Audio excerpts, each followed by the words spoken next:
How do I decide which type of resume to use for my application? That is a great question.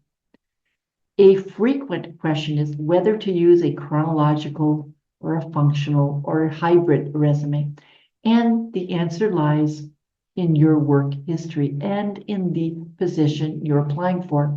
So if you have a consistent career path and relevant experience, and you're applying for a job that might be a higher level, a chronological resume is ideal.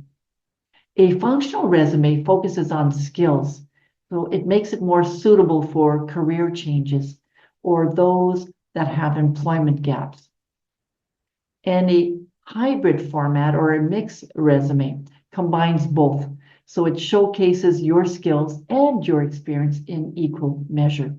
So regardless of the format that you choose, make sure that your resume is tailored to the job description using specific examples and quantifiable achievements that align with the role.